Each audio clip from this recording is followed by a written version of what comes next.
Ladies and gentlemen, welcome to Leadership in Politics with Dr. Abraham. With me today is speaker and author, international speaker and author, Miss Laura Putnam. Laura, welcome to the show. Thank you so much for having me, Dr. Abe. We finally did this. We planned this a long time ago, and we're finally meeting together and introducing you to the audience and letting them know about the good work that you do. Thank you. So wellness, what is it all about? Why wellness? What's wellness of what? Wellness of the mind, wellness of the body? What is it? Tell us a little bit more about it. You know, the way I like to describe it is that it is me at my best, however you define that. And wellness and well-being in a lot of ways is kind of the bridge between where we are and where we might like to be. That vision of what me at my best looks like for us. And so it is all of those things, like financial well-being, like having shelter. As we were talking about just a moment ago with homelessness, it's physical well-being, it's social well-being, it's emotional well-being, it's career well-being, it's community well-being, all of those different aspects that really help us to move from being in a place of struggling or surviving to fully thriving. Nice, very nice. So when we talk about well-being, we talk about the total well-being of the individual, regardless of what it is. And if there is anything they're lacking, then you come as a specialist and you do what program? You introduce them to, what do you do then? So my work is generally working with organizations. So I'm brought in to deliver a speaking engagement. I'm brought in to train up all the leaders and managers on the roles that they play. I work with the people who are building and delivering the wellness programs, really helping them to solve what's going to be the best offerings for this organization and really helping them to problem solve around how do we move from this being just a standalone wellness program to really becoming a way of life so that everybody in that organization is a little bit healthier, a little bit happier, a little bit closer to their version of their best self because of where they work, because of the boss that they work for, the manager who oversees them, and because of the team that they are on.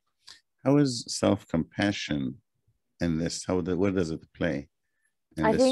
Yeah, self-compassion is so important. And I think that self-compassion for ourselves around just being, first and foremost, being kind to ourselves. I think that's so hard for many of us. Another aspect of this is around being more mindful of, gosh, I'm feeling stressed right now. And then to understand that if I, in this moment, am having a difficult time, or if I feel like I'm suffering, this is actually what makes me human. This is what connects me with others, because I think often when we go into a place of despair, we start to feel like we are the only one who is feeling this. And so this sense of kind of connecting with others.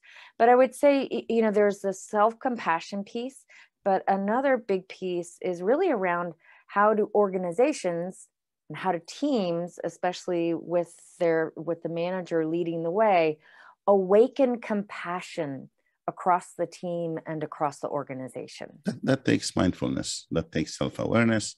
Totally. How do you do that? How do you awake this mindfulness with this individual or organization? Organization is a little bit, I know it's step by step, but let's say an individual within an organization, a leader within an organization that is not mindful enough to know what's happening within her unit or her department. Right. How do you awaken that? Yeah, it's such a great question. So there's kind of, you know, the one level, the individual, the anybody and everybody. How do I become a little bit more compassionate? How do I become a little bit more well?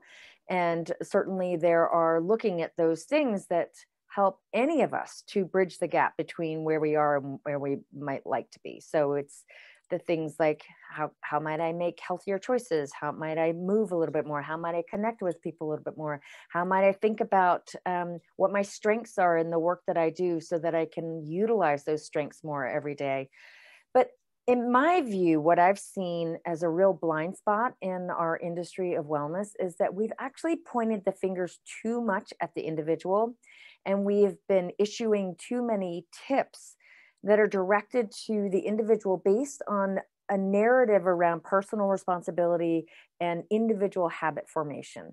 When the truth of the matter is I would argue that we are less creatures of habit and actually more creatures of culture and environment. Okay. And the problem is that the environment and the culture that most of us are living in today are not fostering well-being. And in fact, they're fostering just the opposite. So for example, scientists call this the rise in obesogenic environments, where the environment itself is really generating poor health, obesity. We live in this always on kind of environment and culture.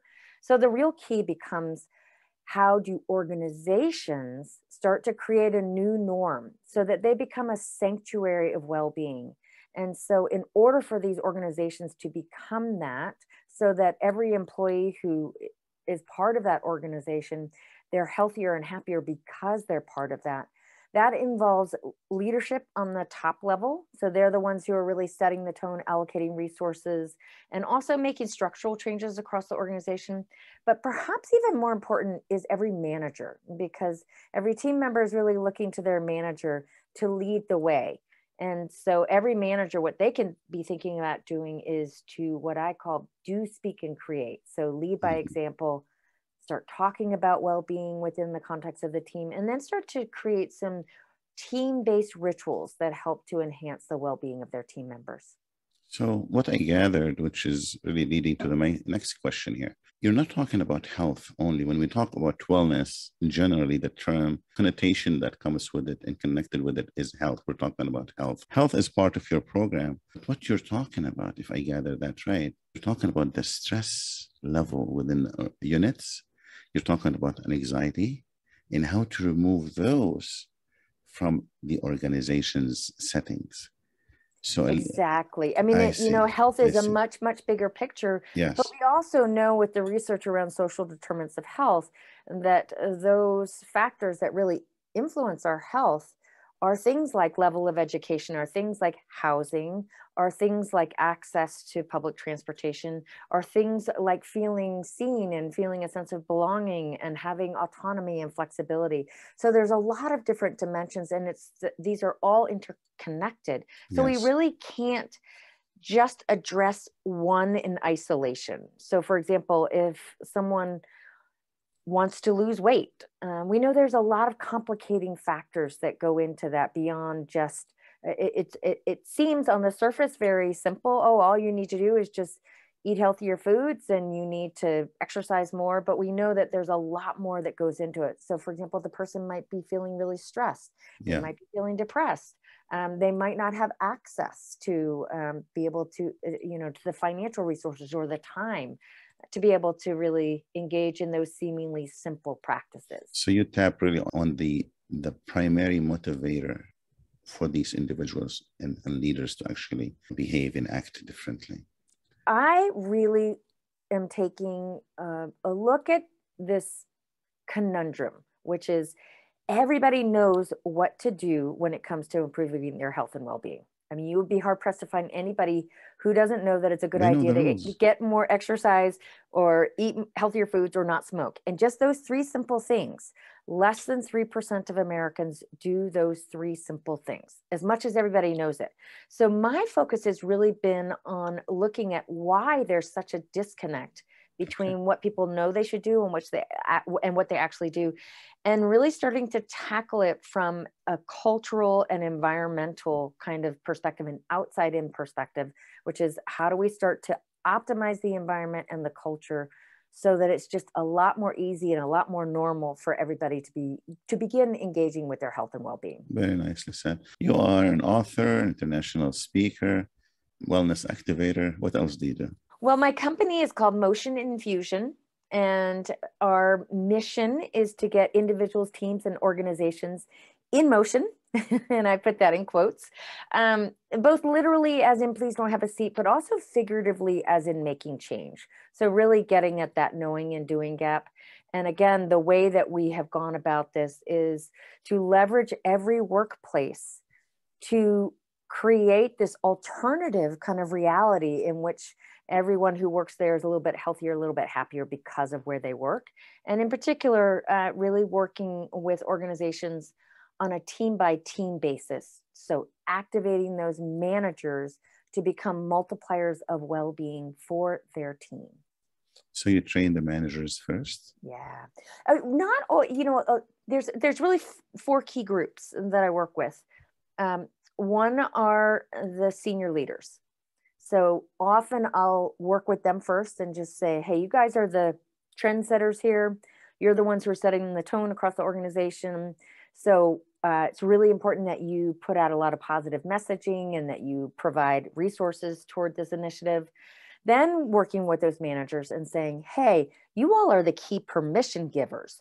So your team members are really looking to you. So for example, for every hour that you engage in after hours email time, that's roughly going to translate into an added 20 minutes of after hours email time for your team. So while the organization may have some programs around stress management that are encouraging people to turn off their devices at night, it really comes down to the manager to really make that a reality for their team.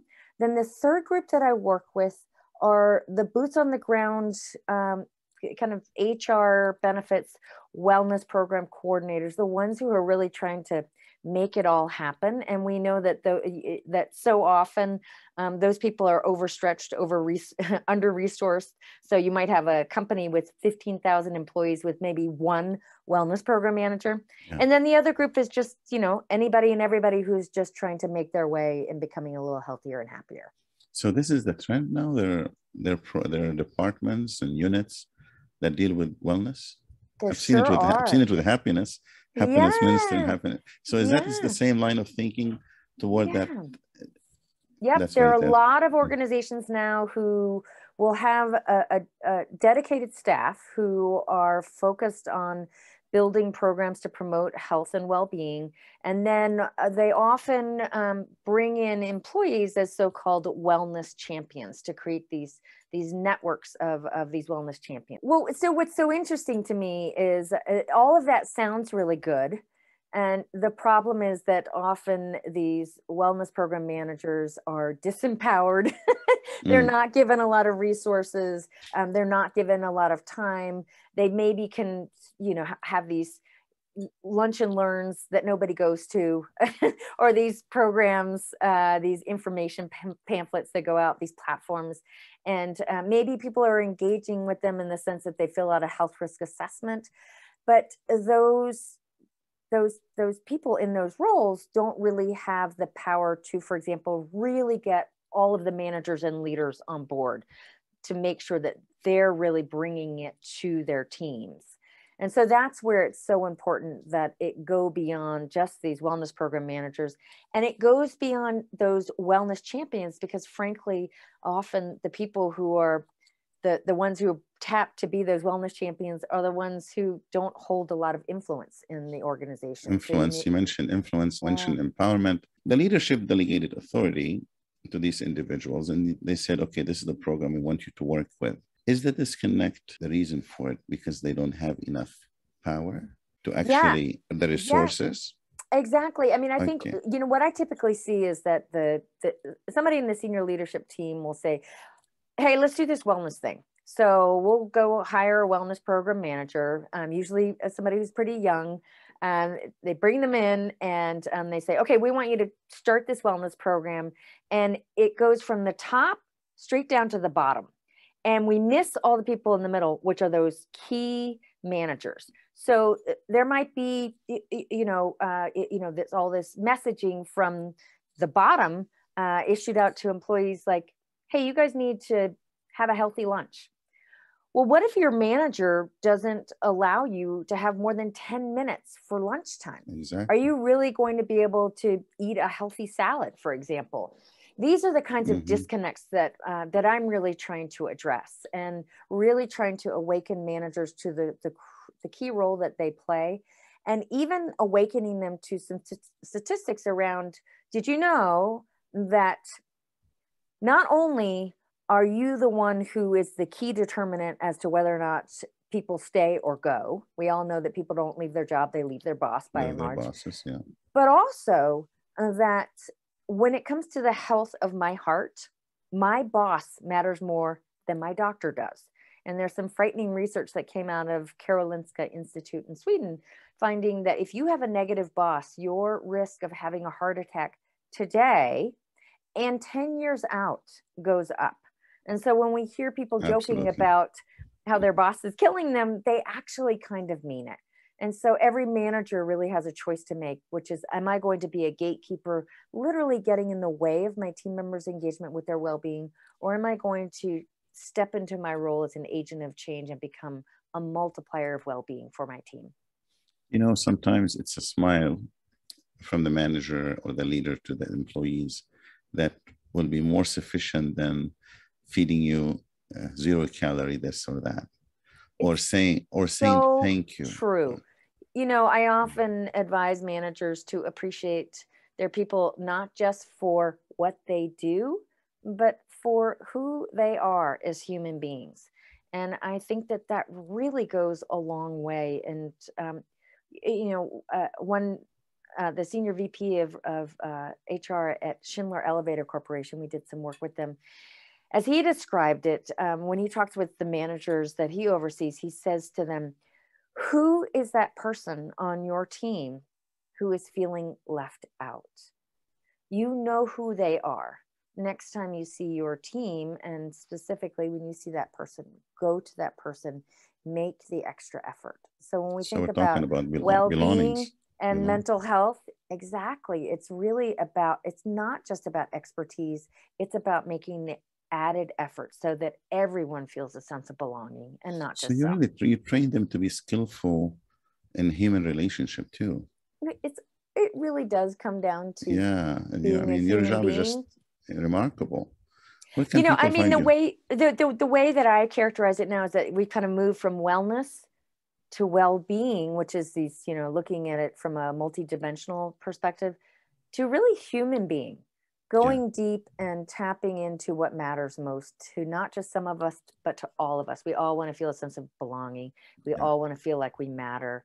We all want to feel like we're connected to our deep sense of purpose. These are the kinds of things that when we talk about well-being in its truest sense, those are the things that really matter. Absolutely. So in terms of staying in touch with me, I am active on social media, as you know, particularly on LinkedIn.